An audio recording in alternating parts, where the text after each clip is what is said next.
Sa number 10,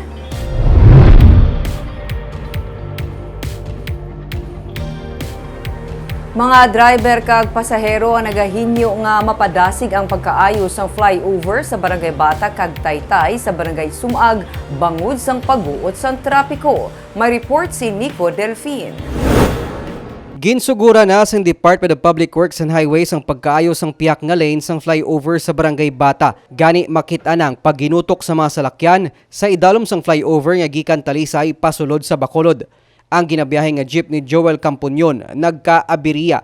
Gani temporaryo nga wala siya nakapasaka sang pasahero. Suno sa iya nahangpan niya ang ginapatuman nga flyover rehabilitation project o galing hindi man malipod nga hindi lang iniperwisyo sa mga pasahero kundi pati na sa kasubo niya nga driver karon nga mataas na ang presyo sang ginatughong niya nga diesel kaysa gasolina.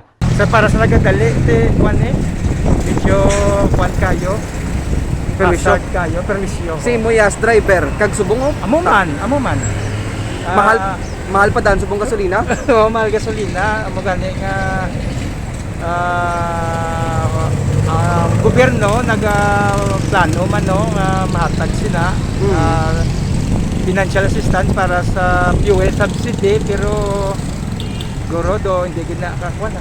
Hindi ginakatrespasan. Sir, kasubong ni Campunyon, nagahinyo man ang mga pasahero nga mapadasig ang pagkaayos ng flyover amo man sang Taytay sa Barangay Sumag nga ginakaayo man sang DPWH. Nagareklamo na ang mga netizen tungod sang sobra tunga sa oras nga pagguot sang mga salakyan nga apektado sa temporaryo nga pagsira sang Taytay nga alagyan pakadto Bago City.